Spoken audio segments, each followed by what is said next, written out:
Por que a hérnia de disco virou a vilã da dor lombar? Eu sou Cibele Paranhos, fisioterapeuta, especialista em dor, e é um prazer gigantesco dividir com você todo a minha expertise de 14 anos de prática clínica, 13 anos de sala de aula. Eu sou reconhecida por gerar resultado desde o primeiro atendimento, utilizando a terapia manual e o dry needling no tratamento da dor lombar, na dor como um todo. Seja muito bem-vindo ao nosso tema de hoje. O que muito se fala hoje? Se o paciente tem dor lombar, esse paciente tem uma hérnia de disco. Só que eu discordo muito desse processo. Sabe por quê? Como todas as coisas na medicina convencional, é sempre dito que há uma causa, tem que achar uma causa no exame de imagem. E eu tenho certeza, físio, que você nunca viu um médico avaliando a biomecânica, avaliando o sistema muscular, miofacial, músculo esquelético que está associado àquele paciente. Então, portanto, toda vez que o paciente chega no consultório, você sabe qual é a prática que é feita. Há um direcionamento muito claro. Se ele tem dor, é porque existe hérnia. E nesse momento, o direcionamento que esse colega médico faz é passar um anti-inflamatório, é passar uma medicação para a dor que o paciente está referindo, né? E passar um exame de imagem buscando a causa da dor. Dificilmente você vai ver um médico fazendo a palpação, fazendo análise da musculatura, da marcha, do movimento, do sair de uma posição para outra. Dificilmente nós veremos essa correlação. E não há, dentro da prática clínica, o profissional que é mais especializado em biomecânica, em direcionamento do músculo, da articulação, de classificação do tipo de dor, que é o fisioterapeuta. Então, portanto, nesse momento, busca-se um vilão. Busca-se um vilão onde seja diagnosticado um tipo de causa. Mas, na verdade, nós sabemos que a hérnia de disco possui várias causas. O que a gente não pode é ter fisioterapeuta ainda hoje tratando a hérnia de disco como vilão. Por quê? Nem toda hérnia causa dor. E muito além. Pesquisas mostram que vários pacientes que têm hérnia nunca tiveram dor na vida. E aí? O que se justifica? E para o paciente, no momento que ele recebe aquele diagnóstico que ele está com uma hérnia de disco, parece que o mundo acabou. Parece que não existe mais solução e possibilidade para aquele paciente de fazer uma atividade física, de fazer a sua caminhada, de fazer uma musculação, de fazer uma corrida. E há todo um direcionamento o tempo inteiro de trazer esse paciente numa paralisação das suas atividades. Mas aí eu te pergunto, toda hérnia causa dor? Mas e por que então esse paciente está lá? Se eu te disse que não. Se eu te disse que nem toda hérnia causa dor. Mas então, o que está associado a esse paciente? E aí nós temos os tipos de dor. Que infelizmente, lá na graduação, minha gente, a gente não teve essa informação. A gente não teve esse direcionamento tão técnico na formação de que existem vários tipos de dor. E que não existe um causador. E sim, vários causadores da biomecânica em que se perdeu. E dessa forma, dessa maneira, eu venho te trazer quais são os tipos de dor que pode estar associado num paciente sim de hérnia de disco. Você tem uma dor do tipo muscular que pode estar envolvida e você precisa saber classificar esse tipo de dor para o seu paciente. Você tem um tipo de dor ligamentar. Você tem um tipo de dor visceral associada. Ligamentar, visceral, muscular, a dor própria da hérnia de disco. Então, não necessariamente quando o paciente chega com esse exame de imagem mostrando que tem uma hérnia de disco, significa dizer que aquela dor do paciente está associada à hérnia de disco. E é a sua função, nesse momento, explicar para esse paciente que existem diversos tipos de dor. E que para cada tipo de dor existe uma manobra, existe uma ação, uma forma que você vai trabalhar para devolver o que ele deseja. Na verdade, quando o paciente chega numa consulta com o médico, com o fisioterapeuta, o que ele mais deseja? Ele deseja uma coisa simples. Ele deseja ter resultado, ele precisa ter melhor movimento. Ele precisa ter uma melhor maleabilidade, ele precisa dormir melhor, ele precisa voltar a trabalhar. Ele não quer saber quem é o causador, ele quer saber como neutralizar aquela dor, como melhorar aquela dor. É esse processo que ele deseja, é essa forma que ele deseja e que muitas vezes nós do lado de cá não entendemos o que ele realmente deseja. Então, a primeira relação é essa. É explicar para ele que existe a impressão diagnóstica. Significa que existe algo naquela estrutura que está ali fortemente entrelaçada, mas que existem outros sinais. E que a gente precisa traçar esse objetivo a curto, médio e longo prazo. Por quê? Dessa forma ele vai entendendo todos os tipos de dor.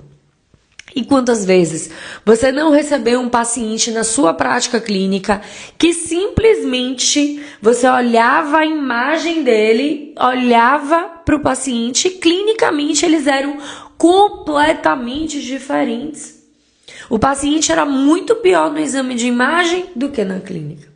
Só que a gente acaba esquecendo que quando a gente fecha diagnóstico, e hoje uma seguidora lá da clínica perguntou: como é que eu sei que eu tenho uma hérnia de disco? Qual é o exame que eu preciso? Eu preciso ter um diagnóstico da hérnia de disco para começar a tratar? Olha que pergunta sensacional, né? Ou seja, a nossa população, ela deseja essa informação, porque ela acha que simplesmente só pode tratar uma dor quem tem uma hérnia de disco. Quem está fadado a ter aquela hérnia de disco ali. Então, não, você não precisa ir para o médico, né? Isso a gente tem que falar para o paciente. Você não precisa ir para o médico para descobrir se você tem uma hérnia de disco ou não. Por que, físio? Nós temos vários tipos de dor. Então, esse paciente, ele pode ter uma dor nociceptiva que está gerando toda aquela imobilização, toda aquela alteração. Assim como ele pode ter uma dor neuropática, uma hérnia envolvida, alguns sinais como formigamento leve, mas uma predominância nociceptiva. Então, a gente precisa deixar isso claro para o nosso paciente, claro no arriar das malas, tá? De que é necessário uma avaliação. E não tem coisa que mais me revolta quando o paciente entra em contato lá na clínica, não sei se com vocês acontece da mesma forma, e ele chega e fala assim: eu já tenho um diagnóstico, eu já fui para o médico, eu já fiz uma ressonância, eu já sei que eu tenho uma hérnia. E logo, se eu tenho uma hérnia, você, físio, não precisa me cobrar por uma avaliação. Você não precisa me avaliar, porque está muito claro que esse tipo de dor minha, que essa dor é causada da hérnia de disco, tá? Então, eu me recordo, por exemplo, que eu tive um paciente há aproximadamente 13 anos, quase 14 anos, em que eu tratei de forma incorreta. Porque um dos grandes erros nosso, quanto fisioterapeuta, é confiar apenas no diagnóstico médico e no diagnóstico de imagem. Eu tratei esse paciente como se fosse uma hérnia de disco e não fiz o tratamento das outras vertentes.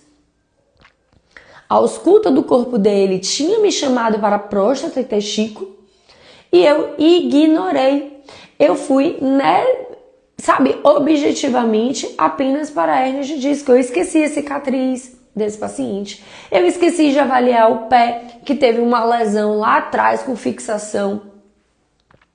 Eu esqueci de avaliar todo o complexo desse meu paciente, do quadril, da força muscular, da ausência muscular. E eu me limitei apenas a fazer mobilização neural. Então eu trabalhava de uma forma tão articulada e tão objetiva para a mobilização neural que eu fiquei apenas realizando isso. E aí o paciente não evoluiu. E foi nesse momento que eu virei a chave. Cara, eu estou tratando errado. Eu não estou avaliando o meu paciente como um todo. Eu estou apenas direcionada a uma queixa clínica que ele vem apresentando. Entendem isso? Então, esse olhar, ele precisa estar muito claro. A gente precisa ser muito direcionador. Muito óbvio. Sair do óbvio. Então, deixa eu avaliar essa biomecânica, deixa eu avaliar esse pé, deixa eu avaliar a mobilidade dele, o alongamento, a falta de alongamento que esse paciente pode ter também, que isso pode estar associado a um fator como um todo. E dessa forma, por que é importante eu saber definir se é uma hérnia compressiva sensitiva? Se tem maior predomínio de uma relação visceral, dos sintomas viscerais, né? Faz sentido isso, Elaine? Alguém já passou por isso aqui? Porque eu já vivi isso. Então eu fiquei completamente orientada nesse faço. E aí, por que você precisa investir tempo, investir dinheiro em conhecimento, em leitura de artigo, entendimento desse processo? Porque quando você não gera resultado para esse paciente, você perde a credibilidade nele. Hoje eu ouvi de um paciente assim: você foi a primeira fisioterapeuta mais minuciosa. Você foi a primeira fisioterapeuta que me prescreveu um plano de tratamento. Gente, eu fiquei extremamente chocada. Porque eu falei, não é possível isso. Então, ele teve uma resistência para pagar, porque ele ia num profissional que fazia uma técnica de liberação de pessoas, fazia manipulação e mandava ele embora. Também já passei por isso. Então, ele nunca tinha tido um plano de tratamento, um plano real, com curto, médio e longo prazo. Eu vou investigar tudo, eu vou fazer tudo. E no quarto atendimento, meu paciente estava sem dor. E eu tenho certeza que ele vai continuar tratando, porque agora ele tem confiança. E no terceiro atendimento, ele teve a confiança total. Ele pôde pagar um valor caro. Ele investiu R$5.000 à vista no Pix, porque ele sentiu segurança diante desse processo. Então, quando o paciente ele diz que vai pensar, que vai analisar, que entra em contato com a clínica para pegar informação sobre valores, se você não passa o valor e só passa o preço, se você não fala de quem é você, de como você trabalha, do que você faz, esse paciente ele vai dizer, tá bom, obrigado, eu vou entrar em contato com você depois. Entendem isso? Então, é preciso que você esteja na rede social, sim, que você fale, que você explique, que você diga o que a gente está passando. E quais são as definições. Então, hoje, por exemplo, eu gravei um vídeo bem curtinho, de 1 minuto, falando, eu tenho hérnia, eu posso fazer exercício? Teve uma pessoa que foi lá e botou comentário. Então, são pontos que a gente vai entendendo, amadurecendo, vendo como está o mercado e o que o mercado faz, né? Então, esse é o maior benefício. E essas são as vantagens de você ter um raciocínio, elaborar uma avaliação, é você conseguir converter, é você conseguir se tornar referência no lugar onde você mora, para as pessoas que você está. E foi tão gratificante hoje ouvir isso desse paciente. né? Você foi a primeira fisioterapeuta que fez um plano de tratamento, que me explicou quais eram os objetivos que eu teria que seguir, quais eram as etapas que eu teria que passar. Então isso é extremamente positivo. Então, de quanto em quanto tempo eu posso reavaliar um paciente com hérnia? Você pode utilizar questionários todas as semanas, a cada atendimento. Só que o mais ideal é que você tenha um tratamento, se for uma hérnia extrusa, por exemplo, que você tenha uma avaliação no primeiro atendimento e 3 meses depois do tratamento. 3 meses é o ponto que a gente reavalia, que a gente mostra. Então, gente, é preciso estar com tudo muito bem alinhadinho.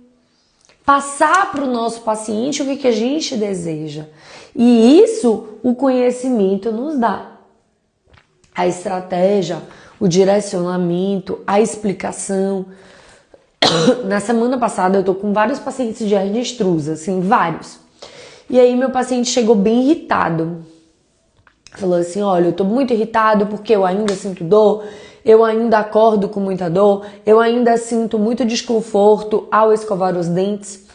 E eu falei, vamos revisar a fisiologia da hérnia de disco? Convidei ele para a revisão técnica. E nessa revisão técnica eu fui mostrando, lembra, isso aqui é uma lesão, seu disco saiu. A dor dele é uma hérnia do tipo compressiva, com todas as características de hérnia de disco. E aí foi o que eu falei para ele, né? Você precisa ter muita paciência nesse primeiro momento. Então, você tem 3 meses de tratamento, você está melhorando. Quando você chegou, você não dormia. Você não conseguia praticar atividade física, hoje você já está correndo 5 quilômetros. Mas eu tô com medo de fazer qualquer movimento, eu não sei. Volta para a psicoeducação, volta para o direcionamento do seu paciente, tá? Então, esse direcionamento físico é o que você precisa entregar. Essa noção.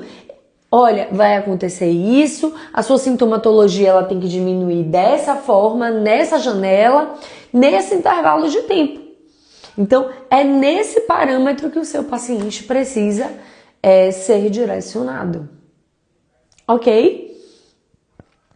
Dúvidas, perguntas sobre hérnia de disco quanto a vilão na dor lombar?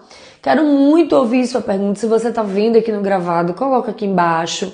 Se você tá com vergonha de colocar aqui, vai lá no direct, escreve. Eu terei o maior prazer de te responder. Olha, a Patrícia pergunta: tenho fibromialgia, hérnia de disco, artrose, osteoporose, não sei mais o que fazer. A primeira coisa que precisa ser feito é: você tem um fisioterapeuta te acompanhando, um fisioterapeuta que tem know-how em atendimento com dor, que tem técnicas, que seja especializado nisso. É o primeiro ponto, Patrícia. Por quê? Se você vai tratar apenas com medicação, você não vai melhorar, tá? Porque é uma dor mecânica e é preciso avaliar desde o seu pé até a sua coluna. Então isso é muito importante, esse direcionamento precisa ser feito. Então esse é o primeiro ponto, para ir traçar o direcionamento com você, as condutas. Não tem coisa. Procura clínica escola. Vai na clínica escola. Tem vários grupos. Ela coloca aqui: não tenho condições de me cuidar, estou desempregada. Vai em clínica escola, de faculdade que seja próximo. Tem várias pós-graduações que tem estágio. Entendeu? Tem que buscar esse aspecto aí. Tá bom? Hoje já tem várias possibilidades. Alguma pergunta técnica? E para você que é fisioterapeuta, no dia 30 de agosto, eu estarei ministrando uma aula ao vivo no Zoom, sala fechada. Em 3 horas eu vou te explicar tudo sobre hérnia de disco lombar, avaliação e técnica. Eu vou te ensinar como fazer. Então escreve aqui: eu quero, para você receber o link de pagamento dessa aula que custa R$ 47. imperdível. Tá bom? Então, boa noite, excelente semana, grande beijo pra vocês.